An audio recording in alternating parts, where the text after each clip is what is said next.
আসসালামু আলাইকুম। KFC chicken fry recipe দুর্দান্ত স্বাদের, খুব অল্প খরচে এটা কিন্তু আপনারা বাসায় তৈরি করে নিতে পারেন। দেখতেই পাচ্ছেন কতটা মচমচে, কতটা আকর্ষণীয় হয়েছে এবং খেতেও অনেক মজা।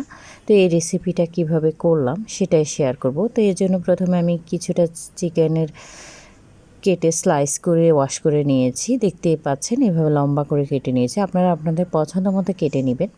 তো এগুলাকে এখন আমি এর মধ্যে দিয়ে দিলাম কিছুটা লবণ, তারপরে হচ্ছে ধনিয়া, তারপরে হচ্ছে গোলমরিচ, তারপর হচ্ছে লাল মরিচের গুঁড়া, তারপরে হচ্ছে আদা রসুন বাটা 1 টেবিল চামচ।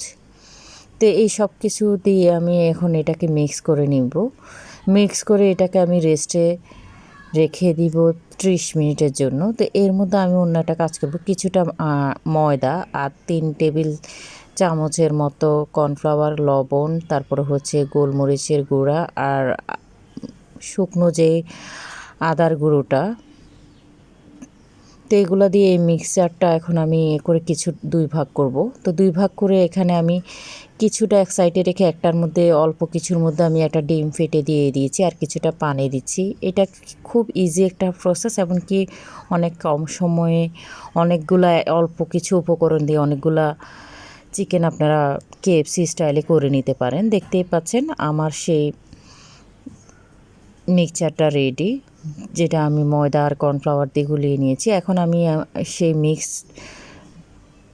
কর্নফ্লাওয়ার আর ময়দার মিশ্রণে আবার ডুবিয়ে চুবিয়ে আবার শুকনোটায় দিয়ে দিচ্ছি। দিয়ে এটাকে এখন আমি রান্নার রেগুলার সয়াবিন তেলে এগুলাকে আমি এখন অল্প আঁচে ভেজে নিব গোল্ডেন ব্রাউন করে। এই পর্যায়ে চুলার আঁচটা মিডিয়াম টু লো করে রাখবেন, কারণ এটা খুব অল্প আছে ভেজে নিতে হয়, না হলে ভিতরটা কুক হবে না।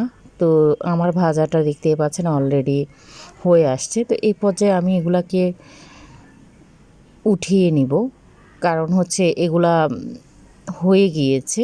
তো এইভাবে আপনারা কিন্তু প্রত্যেকটা চিকেন ভেজে নিতে পারেন। তো আমার এই ভিডিওগুলো ভালো লাগলে একটা করে কমেন্ট করবেন, লাইক দিবেন, আমার এই চ্যানেলটাকে সাবস্ক্রাইব করতে ভুলবেন না। তো সবাইকে অসংখ্য ধন্যবাদ যারা কমেন্ট করে সাবস্ক্রাইব করে পাশে আছেন। দেখতেই পাচ্ছেন আমার এগুলো অলরেডি ডান হয়ে গিয়েছে, খাবার জন্য একদম রেডি। তো সবাইকে অসংখ্য ধন্যবাদ। অল্প সময়ে চিকেন ফ্রাই করে বাচ্চাদেরকে এবং ঘরের অন্যান্য সদস্যকে খাওয়াতে পারবেন, সেটার রেসিপি তুলে ধরা। থ্যাংক ইউ সবাই।